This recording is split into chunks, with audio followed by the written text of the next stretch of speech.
Hello, hello. Hey, Rachel. Good Hi, to have you. I'm excited to be here. So fun. Do you know what I'm going to do? I'm just going to check that we are live in our Facebook group and then I can relax and we can just chat away. Okay. Just a moment. Una momento. Yes. Yes, we're there. Okay, cool. Um, right. We're in. So lovely to see you. So, where are you dialing in from? Where in the world are you? So I'm in Newport Beach, which is Orange County near Disneyland in California. Yes. And what time is it for you? It is 8 o'clock. I woke up like straight up in my bed at 5 and I was like, did I miss it? So, Nothing worse. Diana's here. hi, Diana. So good. Well, actually, so my alarm went off at 5:30 this morning because I decided to drive home today because, yeah, we've just got From the some haunted stuff going on house. at home. My little man, my son needs me. And even though he's being very brave and he's like, it's fine, mum, do your thing. I'm like, mama's intuition is Yeah. I need to come home. So I'm on the motorway for 3.5 hours this morning. Here we are. So, change of Yes. scene for me. I'm no longer in the Hobbit house, but I must admit, it's actually changed my vibration again in a good way. Hmm. Yeah, I feel like I've been energized by the change of location. So, that's good. That is good. Kate's here. Hello. Hi. Ruth. Hey, hey. Sophie. Hey, hey. Hi, darlings. So, as you're joining, definitely say hello. And if you're on replay, type hashtag replay. And while Rachel and I are chatting, if you do feel like you've got any questions for either of us, you're so welcome to just drop them in and we'll answer if we can. So, Rachel and I have known each other, I don't know how long actually. When was it that you came into my life? Well, someone recommended your book to me in a Ah, different coaching program that I was in, and I read that, and then I reached out to you to be on my previous podcast. oh my goodness, I'd actually forgotten about that. Yeah. So Yes, you were we a did a guest. two-part. Yeah. Yeah. We did a two-part Yeah, self-love yeah. podcast. And then we were Facebook friends and we followed each other. And you were promoting mostly self-love. And then one day you posted, I found my soulmate. Do you want to know how I did it? And I was like, yes, I do want to know how you Hell did yeah. it. And it was one of those like, message me if you want more info. It was like right, I think, in the beginning of when Wow. kind of you went in this Yeah, direction. yeah. And so I was like, okay, I want more information. And then I enrolled, I think, in one on one for a little bit. And then Yeah. you did this group program, which really kind of took everything to the next level. So Yeah. we've been And for a you, while. we have. And then you were sharing with me that this morning, like yesterday, you heard lifetime access to the Daring and Mighty Love course. So that's part of Love Alchemy, right? It's the Daring and Mighty Love program, the home study program. And you were like, you didn't realize you had Yeah. lifetime access to it. So you just logged back in today. Yeah, last night. And it was like, oh my So good. gosh, okay, let me go through. So, of course, I went immediately to module 12, make space for your Oh, soulmate. And it was funny because watching it, I was like, oh, yeah, you talked about making space in your calendar. And oh, I have a Google Calendar and I have everything color coded. And red was for love. But back then, there were no dates, there was no nothing. So it was just a red date with myself, date with my soulmate, lunch with my soulmate. And I remember you doing that. yeah. And now it's red with actual people's names and things like that. So, but it's fun to go back and I'm going to redo all the modules cuz I feel like this work happens in layers. Yeah. I remember a couple years ago I had worked on self-love so much, so many times, so many programs, and I kept getting feedback from all these different people. You have to love yourself more. You have to love yourself more. And it actually would piss me off because I'm like, I don't think you understand how much I now do. And I love myself, damn it. yeah, exactly. I'm like, do you want me to become a narcissist? Like, I don't think there's much more space. But, Yeah. um, but waking up today and thinking about that, I was like, oh yeah, it's kind of the difference between being in a crappy relationship where the guy like takes you out and treats you pretty good, and like Yeah. having your soulmate where they actually like adore you and love you and think everything you do is great. So um we're Oh there. my gosh. Do you know, as you say that, that's actually a real gift to me because I just realized that See, talking about things being layers, I just got something then about James. About, yeah, I called him my soulmate, blah, blah, blah. But then I just got that, yeah, he doesn't just take me out and treat me and is lovely. He sits opposite me and adores me, Yeah. right? It's that there's a depth to that too. Yeah. Yeah, I can feel that. That's really nice. I just going to share this comment here from Diana, who's saying, so grateful to both of you this week. You've kept me in the feminine energy of surrendering and receiving during a very big week. Oh, I'm Yes, so Diana's glad. off to surgery right now, so we're gonna send her Lots of and love to prayers. you, honey. Lots of love. Yeah. Wow. Okay. Good. Good. Good. Um, so yeah, we did some important work together. Do you want to share where you were at when we first started when you started working through the Daring and Mighty Love work? Yeah, it was not a good place Mm, in the beginning. Something that comes to mind around that time, I was with another coach, and you talked about working with two coaches at one time in your mm, intro, and mm-hmm. that's a thing. There's always layers of coaching for me, different things I'm Yeah. working on. And I was with a different coach on a retreat in Mallorca, and I remember walking by this mirror, and it makes me like want to cry because it was so mean. But I caught a glimpse of myself, and I was like, "You are just disgusting. Like you just repulse me." Like that's what I like thought to my reflection. And I remember asking the coach, like, how do you learn to love yourself like how you are? Because I was heavier, and she was like, well, you stop settling for crumbs in your life, and essentially was saying like, well, you don't love yourself how you are, you love yourself enough to change. And I thought, oh, that's kind of brutal.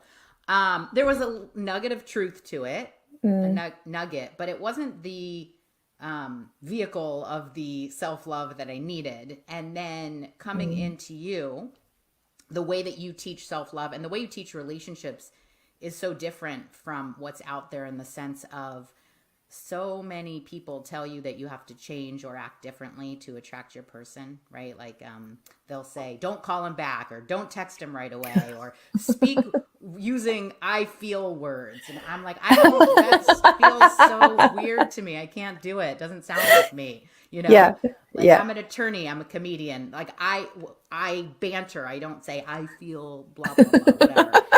But you would say, like, your guy will love that about you. You know, your guy will like how you communicate, will like how quickly you respond to his text, or whatever it is.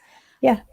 Again, there's layers to it, but it was just kind of like I came in needing someone on my team to kind of tell me I was fine just as I was, and show me how to accept myself. And then you change from that place, right? Like, I think, I can't remember who it was, someone said I lost like 40 pounds this year, finally, because I was able to prioritize that and fall in love with exercise Mm. and, cooking for myself and all that kind of stuff. Yes. Yeah, I do hear you. There is a nugget of truth to that piece of where you have to like love yourself enough to make the changes. Like that is true, but it's like, but I'm still left with how do I love myself? Yeah. Yeah, no, I like that. Yeah, that's really good. So, oh, hold on. What's this saying here? Thank you, Rachel. I'm ready to redo the Daring and Mighty modules too, because I've hit a plateau and I'm ready to dig deeper. Yeah, I thank you for sharing that, Sophie. I think, and I've had a few messages come in. There's some people, sorry, I've not got back to everybody yet. It's been a busy day. But the people asking me, well, I've done it before. Could I do it again? And of course, and like if you've already invested in Love Alchemy or any of my programs that include the Daring and Mighty Love online course, you have lifetime access to it. So you can totally keep diving in again. If you want to come and have more coaching, for sure. Like, why not? I mean, I've invested in the same coaches again and again. Have you, Rachel? Like, Yes, because they know your patterns, they know where you've come from. I mean, I have clients that have done that, and it's because right. I mean, when I in my podcast I talk about this guy that I met, and it's this whole thing, but when that happened, you were, even though I hadn't talked to you in a while, you were one of the people that I came to say like, oh my gosh, I've met someone. I think this is something, Yeah. because you had invested in me, right? Your Yeah. emotions and your time, and you truly wanted to know what was happening after I the course really was do. over. Yeah. Yeah. Yeah, and then actually the number of people that don't tell me, like we do this amazing work together and then they go off and live their life and some time goes by and they meet their person and then I sort of find out through hearsay they've met their person and I'm like, how am I the last to know? Yeah. Like, this is crazy. I want this for you as much as you want this for you. Sophie's saying I'll be looking for more coaching. Yeah, for sure. And I'm available for you always, Sophie, because I love you. Well, and the Yeah. group, I mean, you're Oh, doing the group container for me too was huge. One on one is amazing, but being in the group and hearing other people's questions and then connecting with them and having this like cheerleading team. There was a girl, Lucy, that was in our group when I went through it, and she wrote this like poem to me about how amazing. I still have it on my little board in my office, because it was like just some other participant in the program could see how much I was hurting and like wrote this like love note essentially.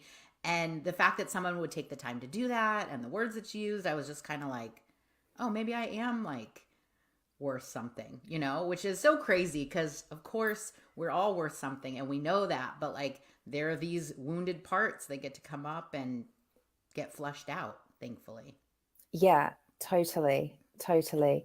What would you say might have been your, because there's a lot of women looking at investing in Love Alchemy. I've got lots of calls lined up, so there's a lot of interest. Yeah. And there's obviously going to be a lot of resistance Mm-hmm. and nervousness, a lot of reassurance required. Yeah. What would you say what was your experience around that? Like, what were your resistances or blocks or concerns? Well, let me first say that my nature as a person, generally, as an attorney, as a skeptic, I didn't want to be Oh, sold anything, like ever, whatever it was. And I remember going to this program for this product that ultimately changed my son's life, like health, all this kind of stuff. And the presentation at the end, I was sold. But then when I realized the person was selling it, I was like, oh, I'm not buying this. But luckily, my sister was with me and she turned to me and said, we're getting this, right? And I thought, oh, I don't want to let my like cynicism and my protection and my, don't, you just want something for me, but you don't see my value. I don't want that to get in the way of me getting the help that I need. And so I first had to overcome that and get to a place where I realized if I have my boundaries, which I learned a lot about from you, if I have my boundaries, then I can let someone tell me all about what they're selling, and then I get to say yes or no. And I am in a place where I don't automatically say no to things that could really benefit me. And so like that was kind of the first layer for me. But the second layer is, does this person actually like care, or are they just trying to sell something? And mm, like I said, like you care. You really care, I mean, the fact that my podcast came out and you sent out a newsletter and you posted on Facebook and you posted you posted it everywhere in this amazing supportive way. When you were coming to the States and you were going to do a talk, you invited me to like do some comedy before. Like you generally have a heart for your clients and your work. And on top of that type of person that you are, your work is different in the sense that, like I said, I've probably spent as much on personal development as I did on my law degree. And I don't know how much the mm. law degrees cost out there, but out here they're very expensive. Very expensive. Yes. And what I learned from you is foundational in all the rest of the stuff. If you don't have that self-acceptance and self-love, which as I said is layered. I've taken pieces from other places, but your approach and what you teach is priceless, is gonna transform all the other areas of your life. It's gonna change how you show up in parenting and business. If you don't have the, like you talked about, coming home because your son needs you. And I had a call with a matchmaker the other day, and Oh, just for fun, for the podcast, to kind of just pursue that route. Yeah. And it was a video chat. And my son texted that he forgot his history book. And I hadn't I was just out of the shower. So I had 15 minutes to either do my hair or deliver the history book. And I was like, I'm delivering the history book, I guess. So I Yeah. took his book to him and I showed up on the call, and it was kind of like, I have to put, it wasn't like I had to, and I didn't feel resentful. I just felt like, this is who I am now. I'm a great mom who prioritizes my kids. And if I'm going to show up and I'm going to have wet hair and whatever, then you're just going to have to accept that. And that is a result of the self-love too. Where I see this work showing up, and I just don't feel like you can put a price on that. And I understand, you have to prioritize, but like, doing this, and time, that's the other thing. People are going to say, well, I don't have time, I'm a single mom. And as I shared in the comments, I had 100% custody at the time of a very clingy 2-year-old. I remember. Oh my gosh. And I guess my older son was, I don't know, 10 or something like that. But you make the time to do what you can.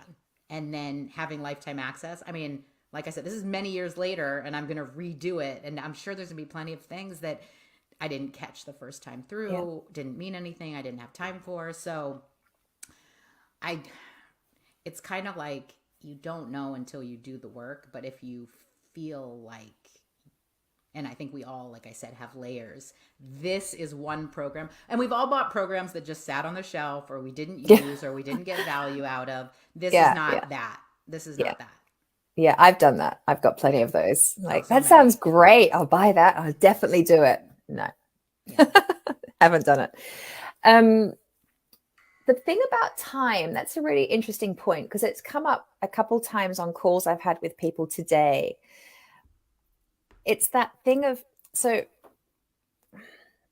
when you invest in a program and there's modules and you want to get the modules done, I get that it can feel like another job. And a lot of people are like, oh, it's just more to do. I don't know if I've got the time to do that, yada, yada. And like you said, or alluded to, we make time for what we value, and you can make time, and anything's possible when you really are determined. Like when I was doing my deepest work, I was, single parenting and trying to set up a business. And I could have said I didn't have time, but we make time, right? If we value it and if we really want the change. But also, what came out of my mouth today when I was speaking to somebody was this kind of realization that the way I created this program, it wasn't created or designed to give people another thing to do. It's not meant to be a job. It's meant to be beautiful time and space for you to sit down on a Saturday morning with your cup of tea, hopefully, or on a Thursday night with a glass of wine because the kids are asleep, and just have me time and delve into you. It's not a job. It's not work. And I talk about it as work, and we talk about it as inner work, but it's like, I feel like I want to find new language or reframe it in some way and package it up differently to say, this isn't a job. It's like, this is me time. What occurred to me last night, I remember hearing this, maybe somewhere I heard this. And what occurred to me last night is, make this time, the time that you've carved out, the time for your person. Like, that's your date night, like, if you want to spend time with this man or woman or whatever, then you need to have space in your calendar and space in your bandwidth, right? If you can't take one more thing on, you're not gonna be able to take on a relationship. So take this on in place of the relationship until the relationship comes in, and say, I'm going to set aside 2 hours a week or 3 hours a week for my love. And you're doing this work for that person. Yes. For yourself, yes. But like, when you're in the place where you really want to call in your person, it's like, how do you prioritize it? Well, just carve it out for them, and do the work that way. And then the other thing is, I'm sure you call in a lot of perfectionists and people that have to do everything correctly and check all the boxes. And it's like, you know what? If you don't have time to finish it, then don't finish it. Because I think, like this week, right? You've had lives and they've been 2 hours. And if you add them all up, it's like, oh my God, I didn't have time to do all that. Well, you're just putting everything into a container so that people can take what they want, leave the rest. So don't extrapolate out that this is going to be what you're going to be doing for 12 weeks or whatever, the course is.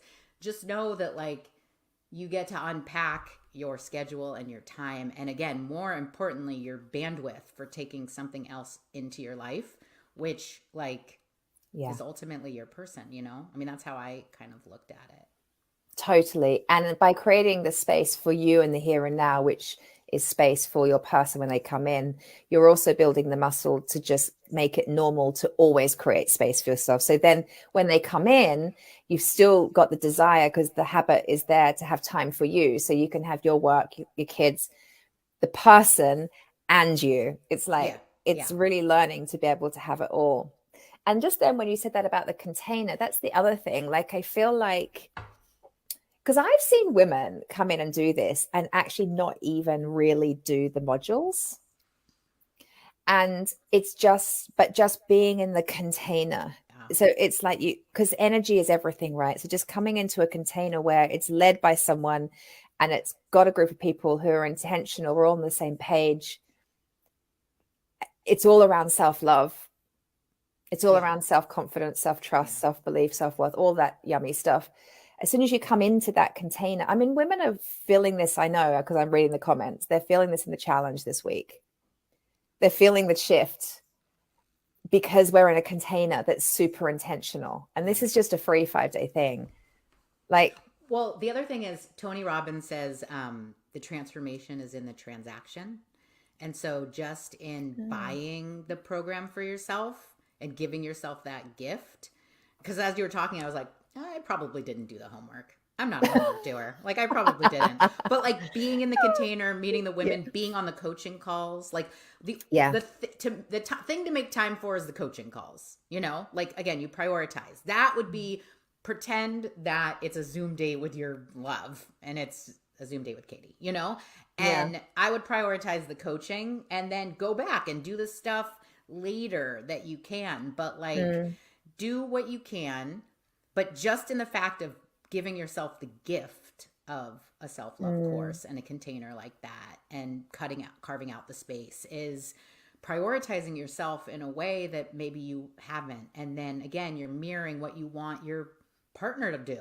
You want them to prioritize you and all that kind of stuff. So it starts with you doing that. Yeah, totally. All right, let's fast forward from you were doing the program, you're getting tons from it and the coaching and all that good stuff. And then we're going to fast forward, because when I met you, you weren't a comedian. You were coaching. You were dabbling. You maybe dabbling, but then the comedy took off, and now this podcast. And can we talk about that journey? And specifically, I want to hear all about the podcast, and I want everyone to listen to this podcast because it's so good. Thank you. Yeah. I mean, obviously doing comedy, you have to have some confidence in yourself, which was definitely something that took a lot of time and space to develop. Actually, I have a show in a couple weeks and I'm like, I'm just going to go up there without I'm trying something new. I'm going to go up there without like because what I used to do is I would write out the set. I would memorize the jokes. I knew that they were good because I'd been in competition and I took third place in this competition and whatever. I would crack up the audience. So I knew they were good jokes. And so it was just kind of like, I'm up here, I'm being funny. And it was more like an ego thing. And I made the jokes bigger than me. It was kind of like, here are my jokes. They're funny. Look at them. But this next time I go up, I'm going to challenge myself because growth is like my number one motivator now, to just go up there and be me and be funny and try to do crowd work and stuff like that, which is for me the evolution of the self-love, right? Like I can be up there and be like, I know I'm funny. And if we're not hitting the jokes, then we're just going to keep trying until we all get there together. Yeah. So, the podcast came out of, I mean, this is the feminine at work because as a planner, as attorney, all those things, I have my life planned out. I know what it's going to look like. I have to have it strategized. I mean, strategy is my friend. Yeah. But I keep saying I have no idea how I ended up with a dating podcast. I'm not a dating coach. I don't want to be a dating coach. I'm just sharing my story. And so far, there's 2 episodes out. The first episode is my glow up transformation of self-love. And I talk about going from being completely invisible to men, to taking the sign that I had created for myself that said, nothing to see here, don't look at me, taking that sign off through this work. Yeah. And then literally, like, when we were working together, my goal was to be hit on in Starbucks. I was just like, I want someone to come up and hit on me. That's how I'll know that I'm like, you know, a dateable woman. And I've been hit on in Starbucks now a couple times, you know? So good. I mean, I hit my goal. But Rachel, can I just interrupt? You haven't said the name of the podcast yet. Oh, it's called Love Before 100. And it's Love Before 100 because I created this list. So when we're trying to manifest something, right, we don't focus on what we want. We focus on the now. Mm-hmm. And so I created a list of things that I could do now to keep my mind off the fact that I really wanted my person. And so the before 100 is before I hit 100 points of my list, but also because I'm 46, before I hit 100 years old, because it's like dating later in life. So that's why it's called Love Before 100. Points or years, whichever comes first. Yeah, yeah. So bucket list points. Yes. Yeah. And then episode 2, which just came out yesterday, was about the first real short but relationship that I had after my divorce, and how I got swept away and then I got heartbroken. And I've had a lot of people message, you know, that it was super vulnerable and raw, and that it articulated things that they felt. And even married friends were saying that it brought up a lot of things for them. And it's the point of my podcast is, yes, to entertain people through comedy. I'm calling it part rom-com, part reality show, part TED Talk. So it's entertaining, but it's also uplifting. But it is really to help people know that they're like, so they could feel less lonely.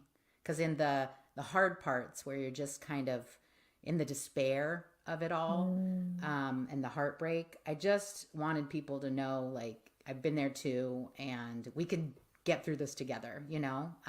You're not alone. With a little bit of humor. Yes. Yeah. And you've got some interesting people coming up that you're interviewing. Can you share? Yes. So next week's episode, I have a great friend who is a serial killer expert. She has her own podcast called How Not to Raise a Serial Killer. She used to have TV show. She was a host of a bunch of TV shows. She's been in this, you know, work for like 10 years before it was trendy and cool. And Mind of a Murderer. She's been on death row. She's interviewed tons of these people. And so we did a funny take, believe it or not, but a funny take on how not to date a serial killer. And we go over some date. Such a great idea. I just love it. I love you so much. I actually opened Bumble during our interview, and I was like, okay, let's look at this guy. Is this guy a serial killer? So we went through a couple profiles, so and good. So I have her, and then I have some money experts coming on to talk about dating being a numbers game, and how you can't be in scarcity, and you really have to get your mindset right. And then the 5th episode is a guy that I went on a first date with. We went on a date, and then he invited himself to be on the podcast, and I interviewed him. And it's a great interview, and it's, spoiler alert, but you're going to fall in love. You're going to be like, this is your guy, Rachel. And then after 4 dates, he ghosted me. And I'm excited to share that because, I mean, he was perfect. He really was. It was only like 2 weeks, so I wasn't in love with him or anything like that. But I just want to say, like, this is what it looks like. It looks like this, you know, you can, and then you don't have to go, what did I do wrong? Nothing. You did nothing wrong. That's what this work has really taught me. Like, it has nothing to do with me, like he has a trigger or this or trauma or whatever. I mean, that doesn't give us a get out of jail free card where you can just be a total jerk and it has nothing to do with you. But I've gotten to a place where I'm like, I showed up as my, authentic self. It's not if I lost 10 pounds or if I would have done this or that. It was really just, okay, that was not my guy. Not your guy. And also, though, is there an invitation for you at all to own something more about yourself in each of these situations? Like, I always learn something. Yeah. Definitely. I always learn something. Especially episode 2 is a guy that I met on the plane, and that guy. And the person that I am today, and this was just in April that I met him, but the person I am today, I would have left him on the plane. Like, I would have seen the red flags. I would have I would not have. So I'm glad. I mean, that relationship inspired the podcast. It changed so many things about me. And I got to go, and I say this in the episode, look at the outside validation that I'm still seeking from men. Like, okay, let's work on that. So I'm looking at dating as a growth opportunity, and how can I learn more about myself? How can I kind of get to be more of me? I think some people also have resistance to doing work because they think, I had one guy I went on a date with, and he was like, I don't do personal development. I'm tired of trying to be better or something like that. And I was like, no, you get to be more you. It's not trying to be different or better. It's taking away the things that keep you from just being you. So that's what I get. So great. Yeah. So grateful for the work. We will continue to do it. Already back in modules. Yeah. Yeah, you're already back in. Exactly. I'm just going to take a quick look at a couple of comments before we wrap up. Dana saying, so grateful this container is open next week too. Yeah, so I can catch up on tasks and today's live that I will need to miss. Yes, of course. No, it's a pleasure. I used to shut the Facebook group down after a week. Right at the end of the 5 days, we'd leave it open on the weekend. It would go down on Sunday night. We're going to leave it for an extra week because it's a lot and I want people to receive as much as they can. Kellyanne saying, hi, Kellyanne. So honest, I hear that so much. I've committed to the payment and coaching calls, but going through the programs way too slowly. Yeah, totally. Oh, yes, Rebecca's saying, that's what I find hard after being ghosted, especially when you fall for them. Yeah, that thing of being ghosted. It's not fun, is it? No, but this work is like almost the antidote, because you go like, okay, thank you for, I dodged a bullet with that one. Like, thank you for, making your way out. Well, apparently there's someone better available, because your person would never ghost you. Right. Exactly. It doesn't make it not hurt. It hurts. It's horrible for someone to do that to you. And let's not make it mean too much. Well, and usually I feel like we go on.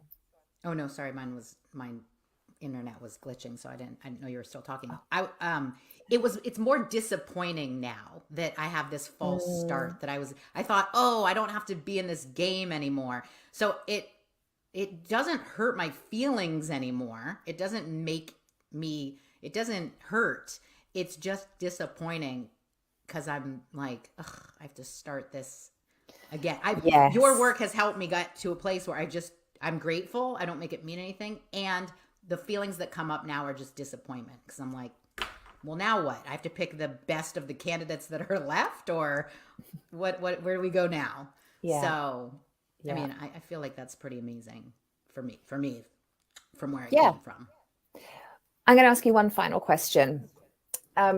Because the women that come into Love Alchemy tend to fall into those two camps. One being, I absolutely have to meet my person as soon as possible. Yeah. And the other camp being, I just really, really want to be my own soulmate first and foremost. Did you fall into one of those camps specifically when we first started working together?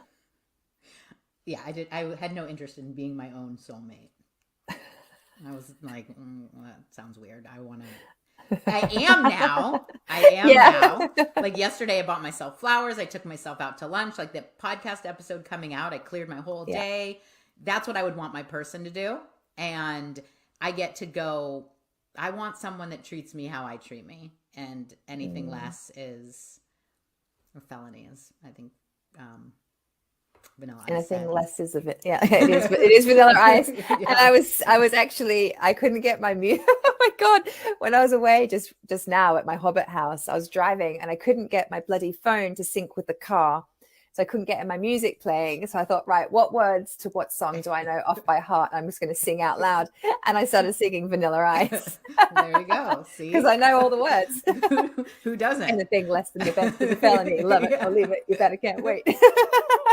Exactly.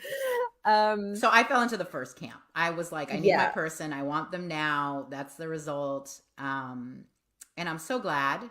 This probably will not like sink into the people that are in that place, because that's where I was. But I am so glad that I didn't call in my person before I got to this place, because even though, yes, your person's out there and he's your special the version of him that I would have called in would have been much less worthy of me, would have not treated me how, because he would have reflected back to me how I was treating myself and how I saw myself. So I'm glad I did this work first, because the caliber of the dates that I go on now compared to the ones that I've been on, it's just like night and day, the caliber of people. So yeah. I love it. And I've converted you to wanting to be your own soulmate. I want to be my own soulmate. So that's great. Yes. Yeah. You're just a rock star. Thank you for coming on today, and especially so early in the morning for you. I'm so grateful. Yeah, it's my pleasure. I hope, I just want your people to know, our people to know that like this works, it matters, you matter, you're not alone. Like if you're in the place that I was in when we started, it's such a miserable place to be, and there's a way out. There's a way out. So you don't and I was there too, right? Like I was in that place too, completely, and there is a way out. Yeah, and it's worth it, and you're worth it. Yeah, absolutely. Well, I can't wait to. When does episode 3 come out in the podcast? Next Wednesday? Next Thursday. Every Thursday, yeah. Every Thursday. Okay, I'm definitely dialing in. I love it. I can't wait to hear the serial killer one. That's going to be so good. Thank you. You crack me up. You're awesome. Thank you for being here. Thank you, everybody, for watching. And I will see you all again at 7:00 tonight for our final live.